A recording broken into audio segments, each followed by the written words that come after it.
A man who won a landmark lawsuit against the agriculture giant Monsanto is speaking out for the first time, only on CBS This Morning. Monsanto was ordered to pay $289 million in damages to former school groundskeeper Dewayne Johnson. The jury found the company widely used glyphosate-based weed killer was a substantial factor in causing Johnson's rare cancer. It is the first of thousands of similar lawsuits that the company faces across the U.S. Werner spoke with Johnson. Anna, good morning. Good morning, Norah. He's the man who went up against Monsanto and won. But Dewayne Johnson, who goes by Lee, says his lawsuit started with a desire to warn others about the potential dangers of chemicals. The glyphosate-based weed killers, he says, caused his terminal cancer. To put it bluntly, you're dying. Yes. But you say it's not about you. No. Yeah, dying is something that everybody has to do, right? So if you know you're dying, it gives you that extra push. It's like, okay, well, you can't just die for nothing. For y'all that don't know, I am an integrated pest manager / groundsman. Lee Johnson's ordeal began when he took a job as a pest control manager for a Bay Area school district starting in 2012. Part of his job, spraying glyphosate-based weed killers made by Monsanto, chemicals he says trainers told him were safe. One of the things that stuck out to me the worst is that when they told me that it was safe enough to drink. Safe enough to drink? Safe enough to drink. That was really. That's what he said. It became the joke almost. Like, hey man, did you drink it? It was like, what? You know, it was really a shock. Despite that, Johnson says he always wore his protective gear while spraying some 20 to 30 times a year, sometimes 2 to 5 hours a day. Or you're going to get it on you. You're going to get it on your skin. You know what I mean? It was never like, oh, I didn't even get any on me today. It was always like, man, I'm glad I had this on. Especially, he says, after a hose came loose, spraying chemicals inside his suit. It was a few months after that he developed a rash that spread over his body. It never went away, and it got worse and then worse and worse. Doctors diagnosed him with non-Hodgkin lymphoma, cancer. Later that year, he called Monsanto. What did you want to ask them? What I wanted to ask them, you know, is it possible that maybe if someone got this on their skin, would they get sick? Would they get rashes? Would they get lymphoma? And what did they say to you? You know, she definitely said, Mr. Johnson, somebody will give you a call about this. It won't be me, but somebody will call you and they'll talk to you about it. Did they ever call you back? No.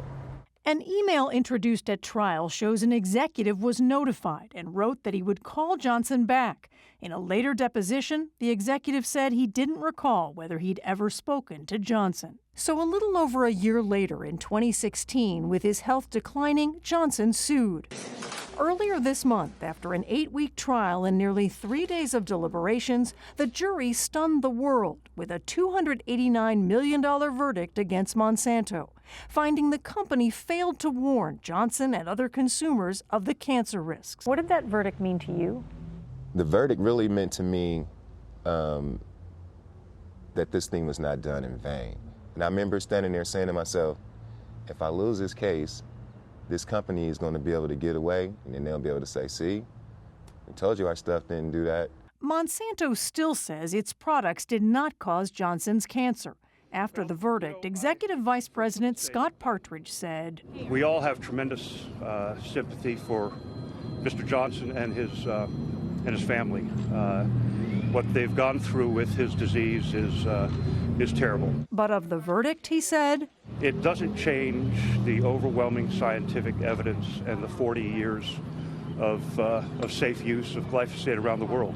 What do you make of the fact that Monsanto is not backing down? They have to not back down, is what I think. You know what I mean? It's like if they just come out and say, okay, you got us. That's the end of them. Monsanto promises to appeal. Johnson may not live to see the final outcome of his lawsuit. But he says knowing the end is near has allowed him to pass on the lessons of his life to his 2 sons. I want my sons to know to go forth and to always do what they're supposed to do and never be weak and be strong all the way through. But you gotta have pain. Oh yeah, but pain makes you stronger. Things like that happen, but I think it happens for a reason. I'm still here. I was supposed to be gone a long time ago. Because hard times always come.